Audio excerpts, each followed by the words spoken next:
नमस्कार दोस्तों, स्वागत है आप सभी का आपके अपने online platform back to book में। जहां पे करंट का जो सीरीज चल रहा था यानी जनवरी 2021 का जो करंट का सीरीज था, उस सीरीज का आज पार्ट 3 है। इससे पहले हम लोग पार्ट 2 तक ऑलरेडी अपलोड किए हैं। अगर आप लोग उस वीडियो को नहीं देखे हैं तो आप हमारे चैनल के प्लेलिस्ट से जाके वीडियो को देख लें।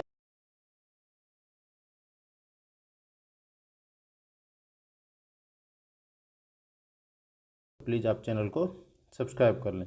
तो चलिए स्टार्ट करते हैं आज का पहला क्वेश्चन। देखिए, पहला क्वेश्चन पूछा गया है कि किस राज्य की पुलिस अकादमी को देश की सर्वश्रेष्ठ पुलिस अकादमी घोषित किया है। तो राजस्थान की पुलिस अकादमी को जो है वो देश की सर्वश्रेष्ठ पुलिस अकादमी घोषित किया गया है। ठीक है, यानी इसका राइट आंसर हो गया ऑप्शन नंबर बी। देखिए, अब यहाँ पे गृह मंत्रालय द्वारा 2019-20 में राजपत्रित अधिकारियों के प्रशिक्षण हेतु राजस्थान पुलिस अकादमी यानी आरपीए जयपुर को सर्वश्रेष्ठ पुलिस अकादमी घोषित किया है, और कांस्टेबल प्रशिक्षण हेतु पीटीसी किशनगढ़ जो कि राजस्थान में है, इसको सर्वश्रेष्ठ पुलिस अकादमी घोषित किया है। इसी के तहत जो है राजस्थान की पुलिस अकादमी को देश में सर्वश्रेष्ठ पुलिस अकादमी का दर्जा मिला है। अब देखिए, यहाँ पे राजस्थान की बात थी तो हम लोग जो 2020 का करंट अफेयर्स का सीरीज चलाए थे, उसमें कुछ कुछ जो इम्पोर्टेंट क्वेश्चन था, जो अभी तक भी वो इम्पोर्टेंट है, तो मैं वो क्वेश्चन आप लोगों को एक बार फिर से रिपीट करा रहा हूँ ताकि आप लोग उसको याद रखें। तो देखिए, ट्रांसजेंडर के लिए अलग से पहचान पत्र जारी करने वाला जो पहला स्टेट था वो राजस्थान था। जयपुर को जो है उन्हें यूनेस्को द्वारा प्रमाण पत्र मिला है। लॉकडाउन के टाइम जो ऑनलाइन लर्निंग ऐप राजस्थान द्वारा लॉन्च किया गया था, उसका नाम था स्माइल। ठीक है, इसको भी याद रखें। इंदिरा रसोई योजना की शुरुआत भी राजस्थान में की गई थी, और राजस्थान में स्वास्थ्य मित्र नियुक्त किया गया था। तो इतना सारा क्वेश्चन जो था वो राजस्थान था, राजस्थान से था, और मैं पिछला वीडियो में सारे क्वेश्चन को डिटेल से बता चुका हूँ। अगर आप लोग उस वीडियो को नहीं देखे हैं तो आप एक बार प्लेलिस्ट से जाके वीडियो को ज़रूर देखें। नेक्स्ट क्वेश्चन देखिए, नेक्स्ट में पूछा गया है कि भारतीय राष्ट्रीय पर्यटन दिवस कब मनाया जाता है। तो भारतीय राष्ट्रीय पर्यटन दिवस जो है वो 25 जनवरी को मनाया जाता है, यानी इसका राइट आंसर हो गया ऑप्शन नंबर डी। ठीक है, और देखिए 25 जनवरी की बात है तो 25 जनवरी में एक और इम्पोर्टेंट डे मनाया जाता है जो कि राष्ट्रीय मतदाता दिवस मनाया जाता है। तो आप लोग उसको भी याद रखें। 25 जनवरी को राष्ट्रीय पर्यटन दिवस मनाया जाता है, और 25 जनवरी को ही राष्ट्रीय मतदाता दिवस मनाया जाता है। देखिए, अब यहाँ पे था ऑप्शन में 10 जनवरी। तो 10 जनवरी के बारे में मैं आप लोगों को बहुत बार बता चुका हूँ कि विश्व हिंदी दिवस जो है वो 10 जनवरी को मनाया जाता है। 12 जनवरी को राष्ट्रीय युवा दिवस मनाया जाता है, और 23 जनवरी को राष्ट्रीय बालिका दिवस मनाया जाता है। आप लोग इसको याद रखें। नेक्स्ट देखिए, नेक्स्ट में पूछा गया है कि सुभाष चंद्र बोस आपदा प्रबंधन सूचकांक 2021 में को किसने जीता है। तो सुभाष चंद्र बोस आपदा प्रबंधन पुरस्कार 2021 जो है वो सीट्स और राजेंद्र कुमार भंडारी यानी ऑप्शन नंबर ए और बी दोनों द्वारा जीता गया है। ठीक है, अब देखिए, राजेंद्र कुमार भंडारी जो हैं वो आपदाओं पर वैज्ञानिक अध्ययन करने की शुरुआत जो है इन्हीं के द्वारा की गई थी। इसीलिए इनको जो है व्यक्तिगत क्षेत्र में सुभाष चंद्र बोस आपदा प्रबंधन पुरस्कार 2021 से सम्मानित किया गया है, और सीट्स जो है इसको संस्थागत श्रेणी में चुना गया है, यानी इसका राइट आंसर हो गया ऑप्शन नंबर सी। यानी दोनों को 2021 का सुभाष चंद्र बोस आपदा प्रबंधन पुरस्कार से सम्मानित किया गया है। अगर इसमें व्यक्तिगत तौर पे देखा जाए तो वो राजेंद्र कुमार भंडारी हैं, और संस्थागत तौर पे देखा जाए तो वो सीट्स होगा। नेक्स्ट देखिए, नेक्स्ट पूछा गया है कि ग्लोबल फायर रैंकिंग में कौन सा देश शीर्ष पे रहा है। तो ग्लोबल फायर रैंकिंग में जो है वो अमेरिका शीर्ष पे रहा है, यानी इसका राइट आंसर होगा ऑप्शन नंबर ए। ठीक है, और इसमें दूसरे स्थान पे जो है वो रूस है, तीसरे स्थान पे चाइना है, और चौथे स्थान पे भारत है। ठीक है, और इसमें जो पाकिस्तान की रैंकिंग है वो 10वें स्थान पे है। तो आप लोग इसको भी याद रखें। नेक्स्ट देखिए, नेक्स्ट में पूछा गया कि भारतीय वायुसेना उप प्रमुख कौन बने हैं। तो भारतीय वायुसेना के उप प्रमुख जो हैं वो चांडी प्रसाद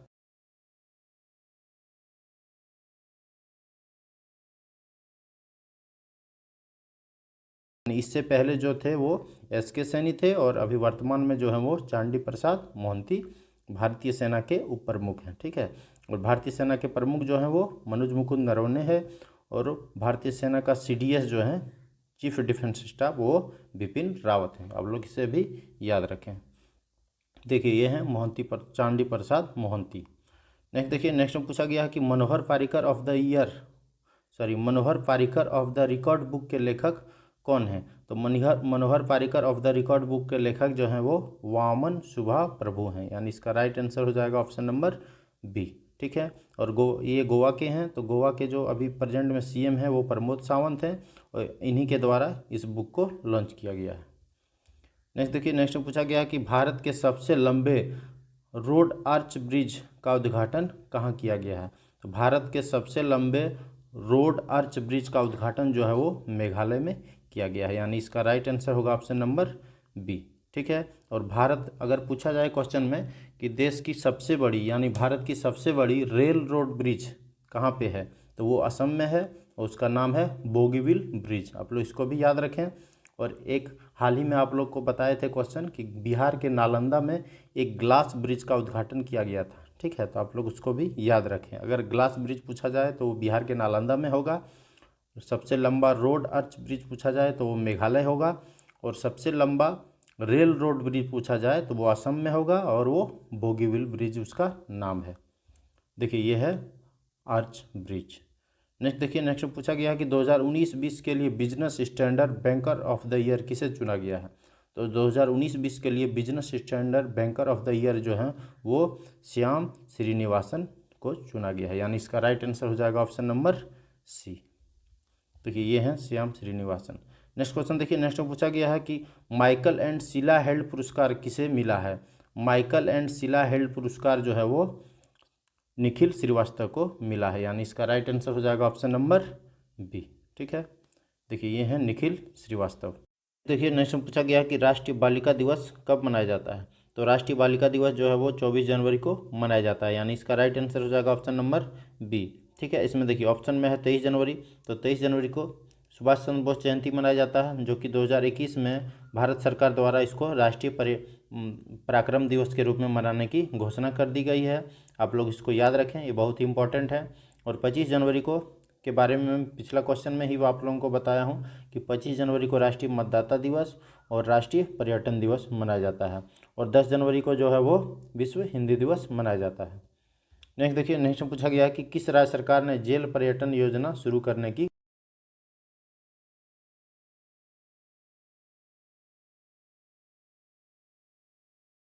ठीक है, और ये पहली बार जिस जेल से इसको लागू किया जाएगा उसका नाम है येरवडा जेल, जहाँ पे महात्मा गांधी को भी आज़ादी के टाइम रखा गया था। ठीक है, तो इस जेल पर्यटन योजना में जो है कुछ शुल्क लिया जाएगा, तो मैं उसके बारे में बता दे रहा हूँ।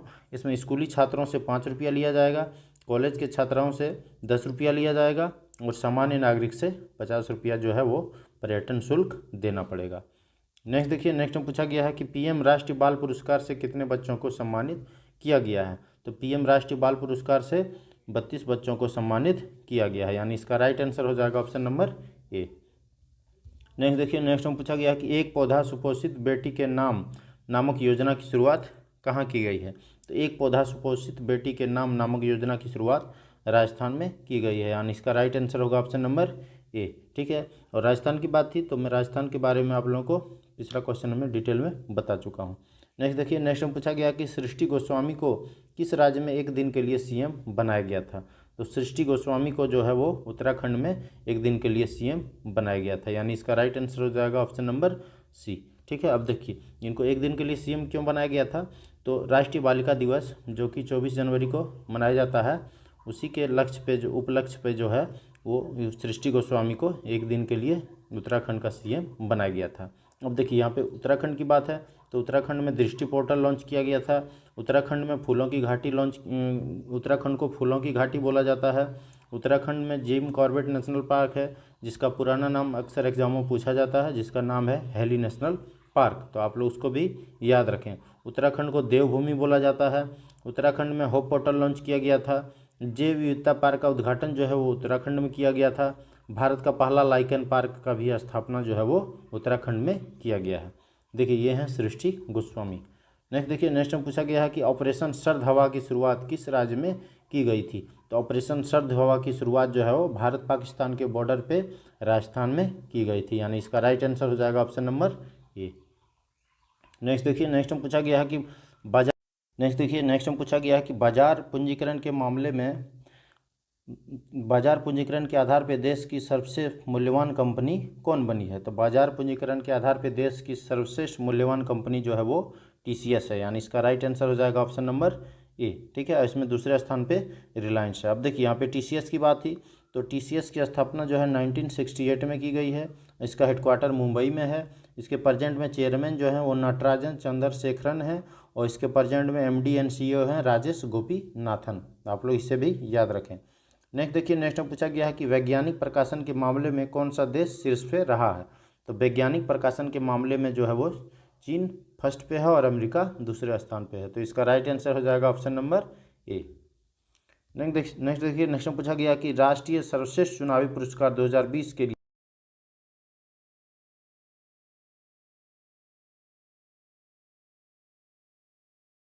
Option number C. ठीक है, अब देखिए जैसे ही मेघालय की बात हुई, तो मैं पिछला क्वेश्चन में मेघालय से रिलेटेड एक क्वेश्चन बताया था, जो कि आर्क ब्रिज जो है वो मेघालय में बनाया गया है। तो आप लोग इसको याद रखें, और इसी तरह जब भी आप कोई क्वेश्चन पढ़ें, अगर उससे रिलेटेड कोई दूसरा क्वेश्चन आप जानते हैं तो उसको लिंक करके पढ़ने की हैबिट बनाएं। नेक्स्ट देखिए, नेक्स्ट में पूछा गया है कि रिपोर्ट के अनुसार 2020 में एफडीआई का सबसे बड़ा प्राप्तकर्ता देश कौन बना है? तो रिपोर्ट के अनुसार 2020 में एफडीआई का सबसे बड़ा प्राप्तकर्ता देश जो है वो अमेरिका है, यानी इसका राइट आंसर हो जाएगा ऑप्शन नंबर ए, यानी चाइना है। ठीक है, सॉरी, इसमें चाइना होगा इसका राइट आंसर। यानी रिपोर्ट के अनुसार 2020 का एफडीआई का सबसे बड़ा प्राप्तकर्ता देश जो है वो चाइना है, और इसमें दूसरे नंबर पे जो है वो अमेरिका है। नेक्स्ट देखिए, नेक्स्ट में पूछा गया है कि हुनर हाट के 24वें संस्करण का उद्घाटन कहाँ किया गया था? तो हुनर हाट के 24वें संस्करण का उद्घाटन जो है वो लखनऊ में किया गया था, यानी इसका राइट आंसर होगा ऑप्शन नंबर ए। ठीक है, और मैं बार बार आप लोगों को बताता हूँ कि जब भी लखनऊ की बात होती है तो मैं लखनऊ के बारे में एक क्वेश्चन आप लोगों को हर बार बताता हूँ कि एग्जामों में बार बार पूछा जाता है कि लखनऊ जो है वो किस नदी के किनारे बसी है? तो लखनऊ जो है वो हुगली नदी के किनारे बसी है। तो आप लोग उसको भी याद रखें। ठीक है, तो ये आज के वीडियो का लास्ट क्वेश्चन था। यदि आप लोगों को वीडियो पसंद आया होगा तो आप वीडियो को लाइक करें, वीडियो को शेयर करें, और अगर आप लोग चैनल को अभी तक सब्सक्राइब नहीं किए हैं तो प्लीज़ आप चैनल को सब्सक्राइब करें। धन्यवाद।